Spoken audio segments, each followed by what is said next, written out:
할렐루야. 은혜롭고 복된 밤입니다. 이 밤에도 풍성하신 하나님 은혜가, 하나님의 지혜가 여러분과 함께 하시길 주님의 이름으로 축원합니다. 우리가 로마서를 많이 읽고 암송하면 우리의 믿음이 견고해집니다. 또한 구약의 시편을 많이 읽고 묵상하면 기도가 깊어지고 영혼이 정결해집니다. 그래서 우리는 성경을 자주 많이 읽고 묵상해야 합니다. 특히 다윗은 영혼의 깊이가 있었던 사람입니다. 그래서 다윗이 지은 시편과 고백들을 보면 우리는 진정한 성도의 내면의 아름다움과 깊은 영성을 느낄 수 있습니다. 누군가 목마른 사람이 삶이 힘들고 지친 사람, 혹은 상처 입은 영혼이 여러분에게 나아왔을 때, 여러분은 여러분의 은혜의 샘에서 시원한 생수를 퍼가지고 마음껏 나눠줄 수 있습니까?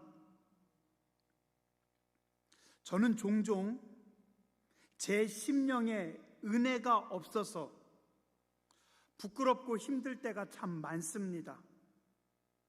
퍼줄 물이 없는 겁니다. 지금 목마른 사람에게 시원한 물을 한 바가지 떠서 혹은 한 통 푹 떠서 나눠줄 수 있다면 얼마나 좋겠어요? 그런데 저는 내 영혼에 물이 없어서 지금 목마른 자에게 물을 퍼줘야 되는데 바가지로 긁는데 바닥이 박박 긁혀요. 간신히 바가지로 물을 조금 떠가지고 이렇게 드리는데 보니까 그 물 속에 모래가 혹은 때로는 흙탕물이 깔려 있는 겁니다. 은혜가 풍성한 사람은 그냥 푹 퍼가지고 주면 되는데, 은혜가 없는 사람은 바닥을 긁다 보니까 억지로 이야기는 하는데 거기 모래알이 들어있고 진흙이 들어있어요. 그때 목회자로서 또한 성도로서 참 부끄럽고 초라합니다. 요한복음 4장에 보면 사마리아의 우물가에서 여인을 만나신 주님은 속에서부터 영생하도록 솟아나는 시원한 샘물을 그냥 한 바가지 푹 떠서 이 추하고 부끄러운 여인의 영혼을 적셔줍니다. 내가 주는 물을 마시는 자는 영원히 목마르지 아니하리니 내가 주는 물은 그 속에서 영생하도록 솟아나는 샘물이 되리라.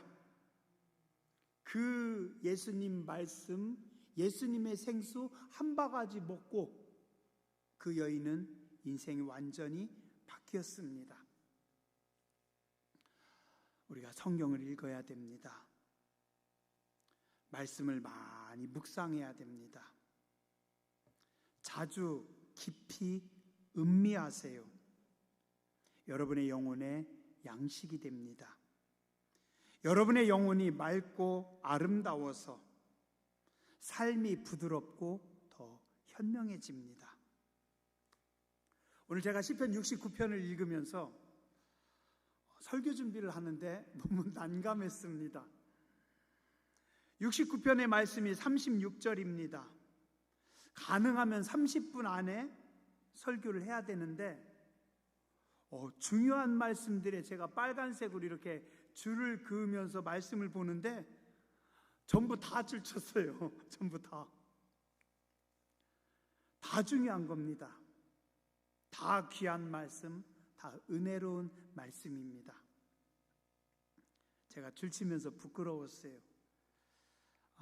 사실 제가 설교 준비하기 위해서 시편 69편을 천천히 읽고 자세히 읽고 묵상하고 있었습니다. 만약에 내가 설교 준비를 위해서 이 시편 69편을 읽는 것이 아니라 그냥 평상시에 천천히 이 말씀을 제가 읽고 있다면, 천천히 이 말씀들을 묵상한다면 어떨까? 제 얼굴이 좀 확 달아오르는 것 같았습니다. 우리 성경 많이 봐야 돼요. 오늘 최병희 권사님 기도 잘해 주셨는데요, 권사님의 기도에 대한 해답도 오늘 여기 시편 69편에 많이 나옵니다. 다윗도 그랬어요. 비방함, 억울함, 속상함, 답답함 참 많았는데 하나님 앞에 나와서 다 쏟아놓습니다. 잘 정리는 어렵겠지만 하나님 중심으로 오늘 말씀 조금만 정리를 해봤습니다. 하나님께서 좋아하시는 스타일, 어떤 스타일일까? 오늘 시편 69편을 쓴 다윗 같은 스타일, 시편 69편의 말씀 같은 유형의 삶, 주님이 기뻐하시는 삶이 아닌가 합니다. 어떤 사람일까요? 진실한 사람입니다. 한번 따라서 하시죠. 하나님은 진실한 사람, 숨김없는 사람을 기뻐하십니다. 세상에서는 적당히 숨기고 관리할 줄 아는 사람이 지혜롭다고 합니다. 숨길 것과 숨기지 못할 것을 구분해야 합니다. 적당한 관리가 필요합니다. 근데 그것을 관리하지 못하고 구분하지 못하면 어떻게 해요? 좀 사람들이 이상하게 봅니다. 적당히 숨겨야 되고, 적당히 관리해야 되고, 또 적당히 포장도 해야 되고, 그게 잘 안 되면 우리 동네 말로 뭐가 돼요? 시절이 되는 겁니다. 천치가 됩니다. 너미 동네 말로 바보 혹은 푼수가 되는 겁니다. 근데 하나님 앞에서는 다릅니다. 하나님 앞에서는 성도가 절대 관리하면 안 됩니다. 혹시 여러분들 중에 자식들이 여러분들 앞에서 관리하면 여러분들 기분 좋으세요? 속상합니다. 얘가 있는 그대로 나한테 얘기하지 않고 적당히 포장을 하고 적당히 관리를 하면서 엄마하고 이야기하는 겁니다.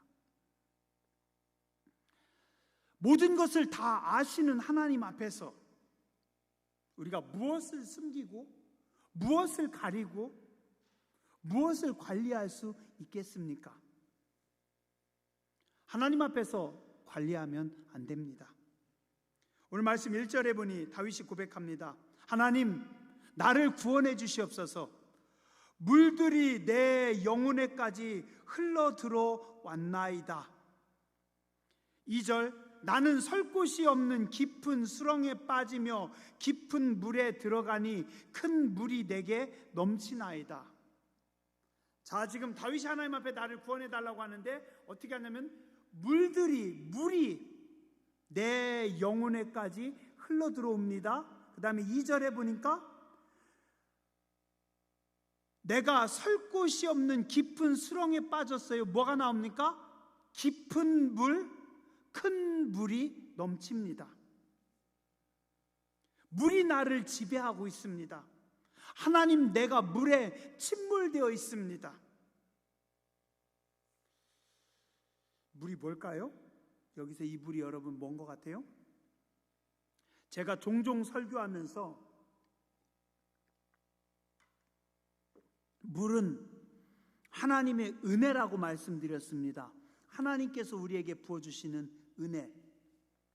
자, 그런데 오늘 여기 본문에서 이 물은 뭐냐면 죄악의 물입니다. 세상의 죄와 악의 물결. 자, 하나님, 지금 제가 너무 힘듭니다. 세상의 죄악의 물결이 어디까지? 그냥 내 주변에 있는 것이 아니라 이 죄악의 물결이 내게 들어왔는데 어디까지? 내 영혼까지. 내 영혼에까지 죄악의 물이 흘러 들어왔습니다. 어때요? 지금 이거 큰일 난 겁니다. 근데 사실은 이 한 말씀 속에 다윗의 위대한 영적 깊이가 느껴집니다. 우리는요, 내 영혼이 죄악의 물이 들어오는 걸 떠나서 죄악의 물에 내 영혼이 침몰되었는데도, 내 영혼이 죽었는데도 느끼지 못하고 눈치채지 못하는 경우도 많은데, 오늘 다윗은 죄악의 물결이 하나님 내 영혼에까지 들어오고 있습니다. 수영선수는 항상 물에서 삽니다. 그러나 절대 물에 그는 침몰되지 않습니다. 아무리 자유형을 하든 저병을 하든 배영을 하든 잠수를 하든 물 한 모금도 안 마십니다. 한 모금도 안 들어와요. 물이 수영선수를 침몰하지 못합니다. 그런데 이 선수가 힘이 다 빠지거나 아니면 다쳐서 물을 못 이기면 물에 침몰되게 되고 물에 죽습니다. 우리 인생이 그렇습니다. 우리는 죄악의 세상 속에서 살아가지만 하나님의 형상을 입은 하나님의 사람들입니다. 그래서 우리가 하나님의 은혜로 충만하면 세상의 죄악의 물결이 한 모금도 내게 들어올 수 없어요. 나를 적실 수가 없어요. 아무리 죄악이 넘쳐도. 그러나 내가 영적인 힘이 떨어지고 내가 병들거나 내가 상처 입으면 어떻게 됩니까? 이 죄악의 썩은 물들이 내 심령에 들어오게 되고 내 육체를 적시고 나중에 내 영혼에까지 스며든다라는 겁니다. 오늘 다윗이 어떤 문제인지는 모르겠어요. 뭐 때문에 그런지는 모르겠지만 아마 추정해 보건대 좀 환경 때문에 사람 때문에 그런 건 같아요. 근데 정확히는 모르겠어요. 뒤에 보면 사람들이 비방하고 억울한 일을 당하고 속상해서 그랬는지는 모르겠는데 다윗이 뭔가 상처를 입어서 다윗이 뭔가 삶에 문제가 있어서 다윗이 신앙에 타격을 입는 바람에 죄악의 물결이 그의 영혼에까지도 스며들고 있습니다. 그런데 다윗은 하나님 앞에 감추지 않습니다. 하나님 앞에 숨기지 않습니다. 진솔하게 겸손하게 자기 영적 상태를 그대로 고백합니다. 하나님, 죄악의 물결이 내 영혼에까지 스며들었습니다. 하나님, 이 죄는 깊은 수렁입니다. 하나님, 큰 물이 나에게 덮쳐오고 있습니다. 이건 뭐예요? 내가 감당할 수 없는 죄와 악의 물결에 내가 쌓여 있습니다. 지금 내가 병들어서, 하나님 지금 내가 다쳐서, 하나님 지금 내가 힘이 없어서, 우리들 말로 하나님 지금 제가 시험 들어서 이기지 못할 것 같아요. 수렁이 너무 깊어요. 죄악이 너무 커요. 하나님, 큰 물이 나를 덮쳐 옵니다. 14절 보니 하나님, 그러나 나를 수렁에서 건지사 빠지지 말게 하시고 나를 미워하는 자에게서와 깊은 물에서 건지소서. 큰 물이 나를 휩쓸거나 깊음이 나를 삼키지 못하게 하시며 웅덩이가 내 위에 덮쳐 그것의 입을 닫지 못하게 하소서. 하나님, 감당할 수 없는 죄악의 물결이지만 하나님, 여기서 나를 건져주시고 하나님께서 나를 구별하여 주시옵소서. 5절에 보세요. 하나님이여, 주는 나의 우매함을 아시오니 나의 죄가 주 앞에서 숨김이 없나이다. 은혜를 아는 사람들은요, 자기가 미련한 존재임을 압니다. 다윗은 하나님 앞에 그대로 고백합니다. 하나님, 제가 우매함을 하나님께서 아십니다. 하나님, 저는 쇳덩어리입니다. 7절, 내가 주를 위하여 비방을 받았사오니 수치가 나의 얼굴에 덮였나이다.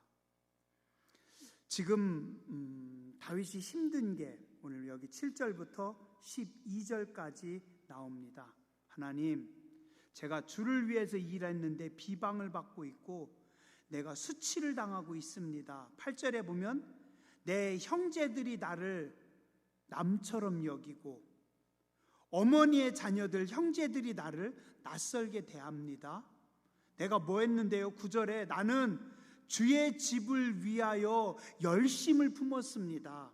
어쩌면 예레미야처럼 하나님을 향한 열정을 가지고 있었던 사람인데 오히려 그것이 나를 삼키고 주를 비방하는 비방이 나에게 미쳤습니다. 10절 내가 곡하고 금식하였더니 하나님 앞에 열심을 품고 기도했더니 그것이 도리어 나의 욕이 되어갔고 11절 내가 굵은 배로 내 옷을 삼았더니 내가 그들의 말거리가 되었습니다. 오히려 내가 굵은 배로 내 몸을 감싸고 하나님 앞에 회개하며 기도하는데 사람들은 나를 조롱합니다. 10절 성문에 앉은 자, 성문에 앉은 자는 누구예요?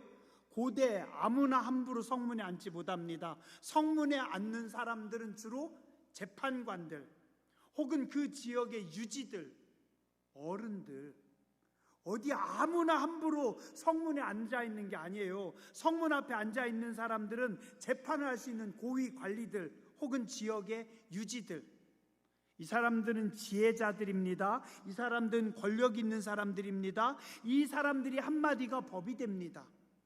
근데 지금 이 사람들이 뭐 하고 있습니까? 성문에 앉은 자가 나를 비난합니다. 다윗이 잘못한 것이 없는데 다윗이 하나님을 향한 열심과 뜨거움을 가지고 있는데 오히려 이들이 나를 비방하는 거예요. 열심 있는 나를 비방합니다. 그리고 또 이들은 뭐예요? 독주에 취한 무리가 나를 두고 노래합니다.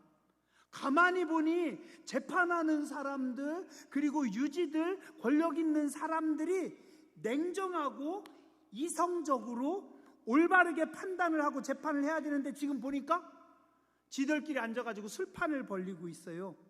거기 앉아서 술판 벌리면서 술 먹으면서 개슴칠한 눈으로 뭐라고 하는 거예요? 네가 틀렸어. 네가 잘못됐어. 너만 뜨겁니? 너만 잘하니? 너만 훌륭하니? 웃기고 있네? 예, 이게 세상입니다.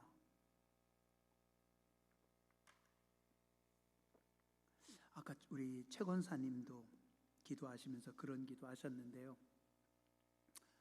내가 열심을 품고 내가 뜨거움을 가지고 내가 하나님을 잘 섬기면 사람들이 함께 동조하며 그래 귀하다, 고맙다, 열심히 다 해야 되는데 지만 기도하나? 지만 전도하나? 잘난 척하기는 그런다는 거예요. 지들은 뭐 하면서? 오늘 여기 말씀의 표현대로 한다면 재판관들, 지도자들이 자기들 향락, 자기들 쾌락에 취해서 올바른 판단을 내리지 못하면서 손가락질하고 욕하는 겁니다. 그러니 다윗이 감당이 안 되는 겁니다. 어떻게 해요? 속상하지만 하나님 앞에 있는 그대로 그냥 다 쏟아놓습니다. 우리 찬송가 214장에 나 주의 도움 받고자 주 예수님께 빕니다. 그 구원 허락하시사 날 받아 주소서. 큰 죄에 빠져 영죽을 날 위해 피 흘렸으니 주 형상대로 빚으사 날 받으소서. 내가 잘하는 게 아니라 나의 힘과 결심 약해서 늘 깨지기 쉽지만 주의 이름으로 구원해 주시옵소서. 나 주님 서신 발 앞에 나 꿇어 엎드렸으니 그 크신 역사 이루어 주소서. 내 모습 이대로 받아 주시옵소서. 다윗이 쓴 시편, 다윗의 신앙 고백을 보면 항상 하나님 앞에 진실합니다. 진솔합니다. 있는 그대로. 오늘 여기도 보면은요, 뒤에 보면은요, 다윗이 얼마나 승질나고 불타고 났는지 28절 보세요. 그놈들 그들을 생명책에서 지우사 의인들과 함께 기록되지 못하게 하소서. 이 말은 뭐예요? 하나님, 그놈들은요 천국 가면 안 돼요. 그놈들은 갖다가 지옥에다 그냥 다 갖다 처박아 버리세요. 예, 다윗이요 하나님 앞에 숨김없이 그냥 있는 그대로 자기 속의 모든 것을 포장하지 않고 관리하지 않고 그냥 다 쏟아냅니다. 하나님은 그런 사람들을 사랑하십니다. 또한 하나님은 애통하는 자를 사랑하십니다. 세상에서는 약한 모습을 보이면 안 됩니다. 어릴 적에 아버님이, 어릴 적에 어른들이 늘 말씀하셨어요. 남자가, 혹은 어떤 분은 남자 새끼가 왜 징징 짜고 있어? 울면 더 혼나요. 울면 박살납니다. 울지 못합니다. 입술 깨물고 참습니다. 울지 마, 기죽지 마, 돌파해, 뚫고 나가야지. 그래서 어떻게 세상을 이기겠어?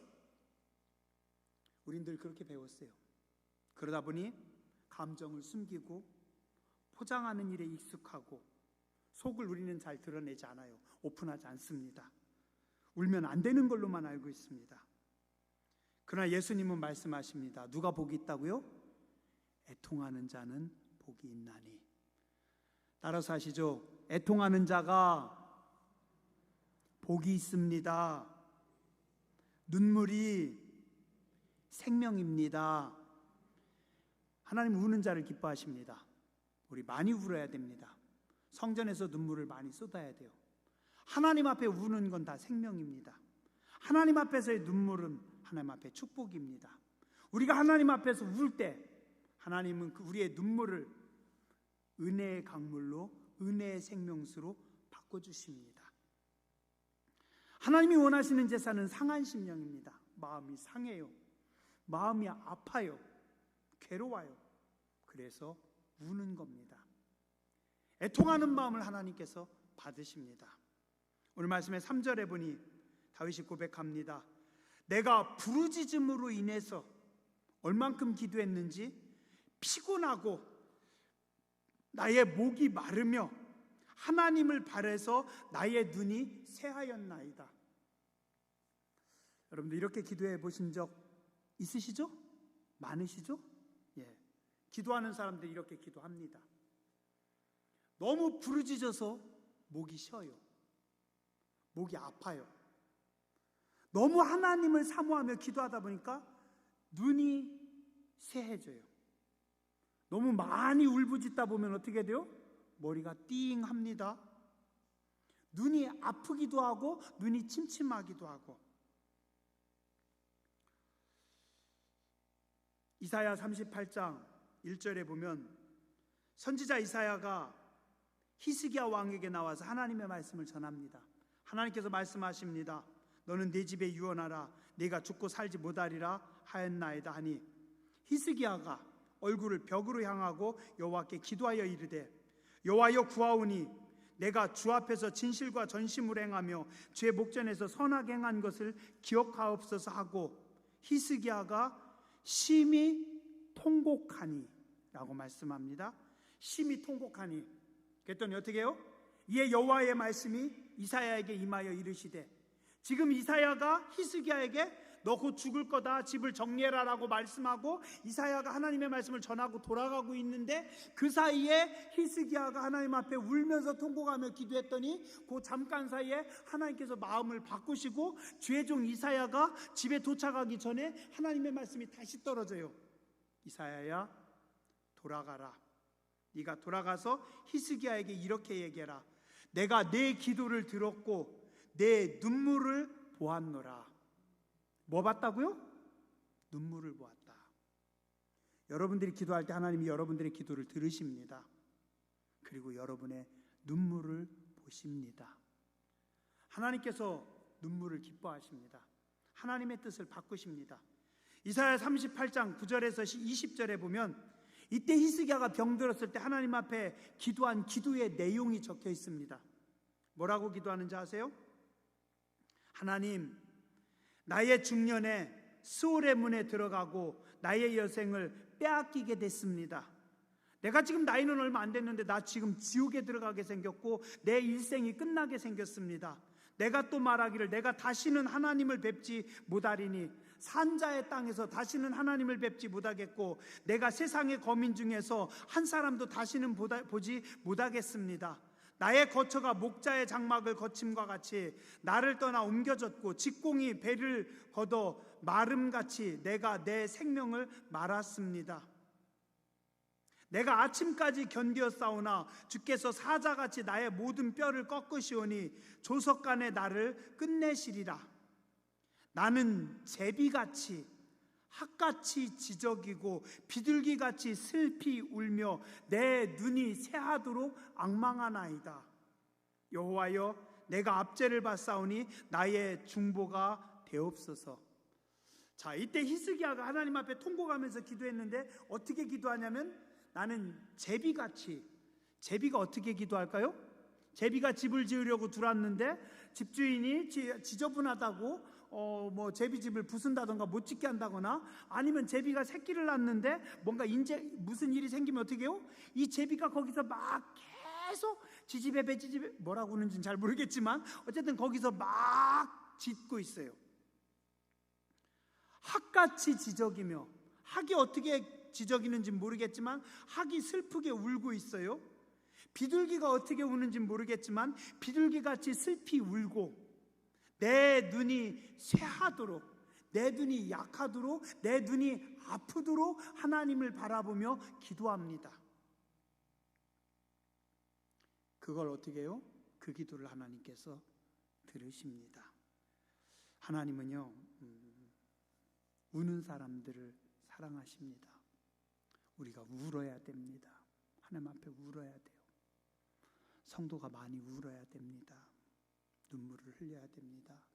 상한 마음을 가지고 하나님 앞에 엎드림이 은혜입니다.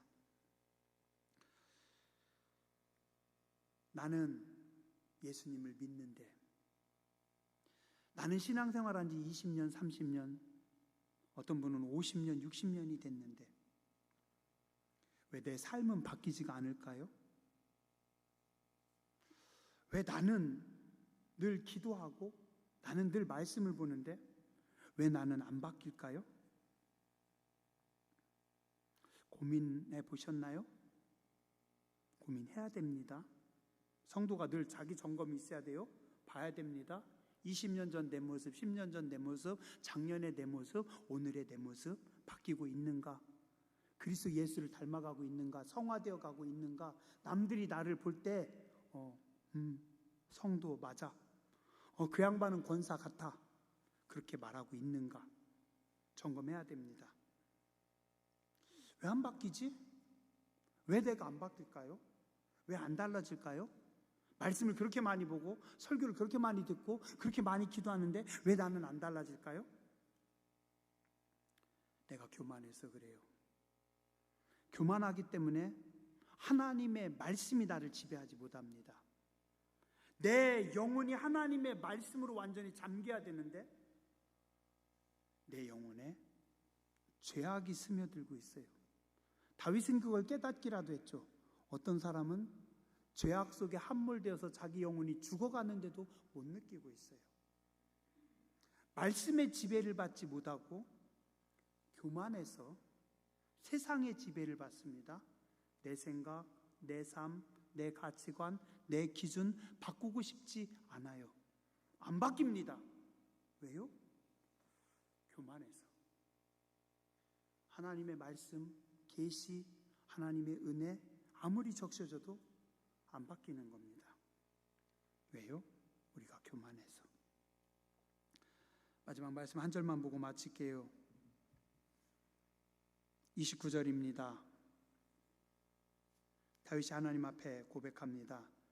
오직 나는 가난하고 슬프오니 하나님이여 주의 구원으로 나를 높이소서. 그래도 다윗이 왕인데 다윗은 하나님 앞에 그냥 고백합니다. 나는 가난합니다. 나는 슬픕니다. 돈이 없어 가난할까요? 아니요. 다윗은 알았어요. 은혜가 없어서 가난함을 알았습니다. 그리고 겸손하게 하나님 앞에 기도합니다. 하나님, 나는 가난합니다. 하나님, 나는 은혜가 없어서 기쁘지 못하고 늘 슬프고 늘 불평하고 늘 원망하고 하나님의 은혜와 상관없이, 하나님의 말씀과 상관없이 살고 있습니다. 하나님, 나를 구원하여 주시고 하나님, 내 영혼을 새롭게 하여 주시옵소서. 우리의 고백이 되어야 될 줄 믿습니다. 기도하겠습니다.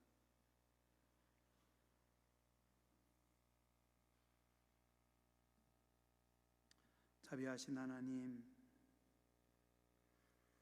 우리가 말씀과 너무 멀리 떨어져 살아가고 있습니다. 우리를 용서하여 주시옵소서. 하나님 앞에 진솔하게 하여 주시고 겸손하게 하여 주시고 눈물을 흘리며 참여할 수 있는, 은혜로 적시는, 은혜로 새로워지는 교회와 성도들 되게 하여 주시옵소서. 거룩하신 주님, 예수님 이름으로 간절히 기도드렸습니다.